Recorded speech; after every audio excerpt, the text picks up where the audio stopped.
Direct selling business क्यों जरूरी है? पैसिव इनकम हमारी जिंदगी में क्यों जरूरी है? इस दुनिया में दो तरह की कमाई होते हैं, पहला एक्टिव अर्निंग और दूसरा पैसिव अर्निंग। एक्टिव अर्निंग किसे कहते हैं? वैसी कमाई जिसमें काम करें पैसा आए और जब काम करना बंद कर दे तो पैसे आना बंद हो जाए। जैसे जॉब पर जा रहे हैं पैसा आ रहा है, जॉब पर जाना बंद पैसे आना बंद। एक दुकानदार दुकान खोल रहा है पैसा आ रहा है, दुकान खोलना बंद पैसे आना बंद। एक किसान खेती कर रहा है पैसा आ रहा है, खेती करना बंद पैसा बंद। एक मजदूर मजदूरी कर रहा है पैसा आ रहा है, मजदूरी करना बंद पैसा बंद। It's called active earning. और दूसरा पैसिव अर्निंग। पैसिव अर्निंग किसे कहते हैं? एक ऐसी कमाई जिसमें एक तय सीमा तक काम करे और उसके बाद काम ना भी करे तो भी अर्निंग होती रहे। It's called passive earning. Passive earning क्यों जरूरी है? क्योंकि आज हमारा शरीर काम कर रहा है, कल वह काम नहीं करेगा। आज कुछ ऐसा करना है जो हमारी मौजूदगी ना भी हो तो भी हमें रेगुलर इनकम आती रहे, और वो ज़्यादा जरूरी है। पैसिव अर्निंग जिससे एक मिडिल क्लास और पुअर फैमिली भी आसानी से अपनी अर्निंग बढ़ाकर एक अच्छी जिंदगी जी सकता है। आज पैसिव अर्निंग के तरीके का इस्तेमाल वर्ल्ड के सभी अमीर लोग, बिजनेसमैन, पॉलिटिशियन और एक्टर सभी अपने लाइफ में पैसे कमाने में करते हैं। पैसिव अर्निंग का मतलब ऐसा काम जिसमें किसी काम का रेगुलर इनकम आता रहे, जैसे रेंटेड प्रॉपर्टी, कोई मकान, बंगला या रूम को रेंट पर देने से जो पैसा आए। और भी है जैसे fix deposit, real estate, business, YouTube earning, ये सभी पैसिव अर्निंग में आते हैं। आज आपके पास कोई एक ही इनकम ऑफ सोर्स है, चाहे वो जॉब हो या बिजनेस हो या शॉप हो या फिर एग्रीकल्चर, कुछ भी हो। आप उससे अपनी लाइफ की ज़रूरतों को पूरा नहीं कर सकते हैं। अगर आपको एक बेहतर ज़िंदगी चाहिए तो आप सिर्फ एक ही इनकम ऑफ सोर्स पर डिपेंड नहीं रह सकते। आपको सेकेंड, थर्ड, फोर्थ या ज़्यादा इनकम सोर्स बनाने होंगे। जितनी ज़्यादा इनकम ऑफ सोर्स होगी उतनी ज़्यादा अर्निंग होगी और आप अपने फैमिली को एक बेहतर ज़िंदगी दे पाएंगे। पैसिव अर्निंग करने के लिए आप ऑनलाइन और ऑफलाइन दोनों तरीके से कर सकते हैं। इसीलिए पहले आप कंफर्म करें कि आप किस तरह शुरुआत करना चाहते हैं। आपको बेसिक और सिंपल आइडियाज चाहिए, ज़्यादा रिस्क भी नहीं हो और इन्वेस्टमेंट भी कम लगे। डायरेक्ट सेलिंग बिजनेस सबसे बड़ा एग्जाम्पल है। ये पैसे कमाने का वो रास्ता है जिसमें आप सिर्फ एक बार मेहनत करते हैं और कुछ ऐसे संपत्ति बना देते हैं जो आपको जिंदगी भर पैसे कमा के दे सके। पैसिव अर्निंग को समझाने के लिए मैं आपके साथ एक स्टोरी शेयर करना चाहूँगा। यह कहानी है बर्क हेजेस की किताब द पैराबल्स ऑफ पाइपलाइन। एक छोटे से गांव में दो दोस्त रहा करते थे, ब्रूनो और पाब्लो, जो बड़े सपने देखा करते थे। एक दिन किसी न किसी तरह वो गांव के सबसे अमीर आदमी बन जाएंगे। वो दोनों काफ़ी मेहनती थे, उन्हें तो बस एक मौके की तलाश थी और एक दिन उन्हें वह मौका मिल गया। उस गांव में एक समस्या थी। गांव वाले को पानी लाने के लिए नदी में जाना होता था और आधा दिन पानी लाने में ही गुजर जाता था। वो दोनों ने गांव वालों से बात की कि वो नदी से पानी लाकर उन्हें देंगे और उसके बदले कुछ पैसे लेंगे। गांव वालों को ये बात अच्छी लगी।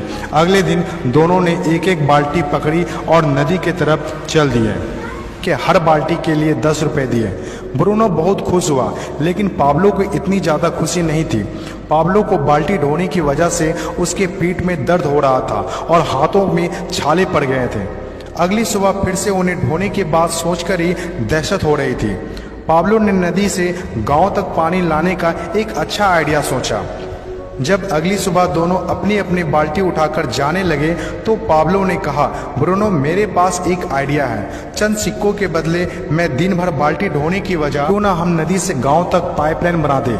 ब्रूनो ने कहा, पागल, हमारे पास एक बेहतरीन नौकरी है, अच्छे पैसे भी मिलते हैं जिससे हम जो चाहें खरीद सकते हैं। अपनी पाइपलाइन के आइडिया को दिमाग से निकाल दो। लेकिन पाब्लो इतनी आसानी से डिमोटिवेट होने वाला नहीं था। उसने अपने दोस्त को पाइपलाइन बनाने का आइडिया अच्छे से समझाया। हम लोग दिन के आधे समय बाल्टी ढोने का काम करेंगे और आधे समय और छुट्टियों के दिनों में पाइपलाइन का काम करेंगे। ब्रूनो ने पाब्लो की बात नहीं मानी। पाब्लो जानता था कि पथरीली जमीनों में पाइपलाइन बनाना आसान नहीं होगा, लेकिन पाइपलाइन बनने के बाद जो मिलेगा उससे वह इंस्पायर होकर काम करता रहा। जब पाब्लो अपना पाइपलाइन बनाता था तो गांव वाले उसकी मजाक उड़ाया करते थे, ये देखो Pablo the pipeline. Bruno Pablo से 2 गुना काम कर रहा था, इसीलिए वह 2 गुना पैसा भी बना रहा था। पहले कुछ महीने तो पाब्लो की मेहनत का कोई फल नहीं दिख रहा था, लेकिन पाब्लो खुद को बार बार याद दिलाता रहता कि कल के सपने आज के त्याग से ही होते हैं, और आखिर में वही हुआ जो होना था। पाइपलाइन बनकर तैयार हो गया। अब पाब्लो सोता था तो भी पैसा आता था, नहाता था तो भी पैसा आता था, खाता था तो भी पैसा आता था, वह कहीं बाहर घूमने जाता था तो भी पैसा आता था।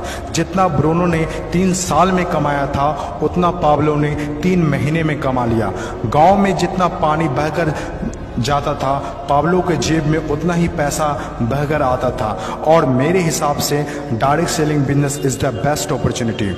इस कहानी से हम 5 बातें सीखते हैं। पहला, विजन का होना।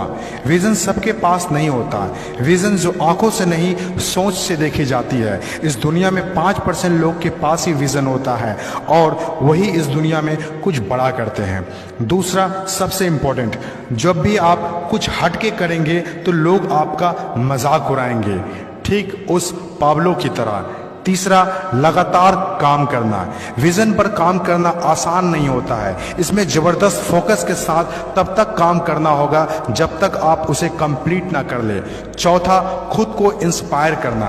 अपने आप को इंस्पायर करने के लिए वो देखना होगा जो पाइपलाइन बनने के बाद आपको मिलेगा। अपने सपनों को विजुलाइज करना होगा ताकि अपने आप को मोटिवेट और इंस्पायर कर सके।